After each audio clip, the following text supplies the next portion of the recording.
Murph. NBC News reporting that White House Chief of Staff John Kelly's long expected departure will likely occur in the next few days.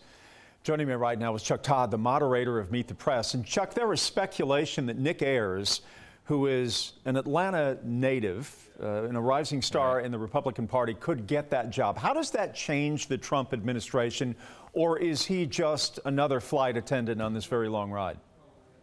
Well, traditionally, Jeff, here's what I would say to a move from a guy like Kelly to a guy like Ayers, which is it makes perfect sense if you're in the run-up to a reelect, right? You want a chief of staff with a little more political acumen.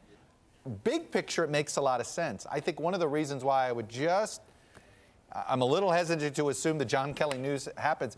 If the president were confident that Nick Ayers was the right guy, this change would have happened a month ago, but it hasn't, because there is a lot of internal debate and dissension about the idea of Ayers being put into that job. So I do think the president hasn't decided on a replacement yet, which is why Kelly has been in this limbo, frankly, for about 6 months. If somebody would have told us in 1992, when George Bush is not only getting roughed up by Bill Clinton, but also being viewed as someone who was out of touch domestically with most of America, I think we would have been stunned and shocked at the kind of affection there was for him during this funeral. One of the best pieces of analysis that I read, when George Bush was president, the presidency was bigger than the person.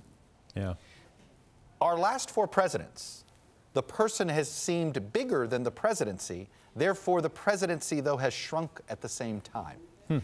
And I think that something about this week was a reminder that, whatever you thought of Bush, Reagan, Carter, Nixon, go back, all of them in some ways, the expectation was, and I think Nixon was an exception, which is why he became unpopular, don't let yourself become bigger than the presidency.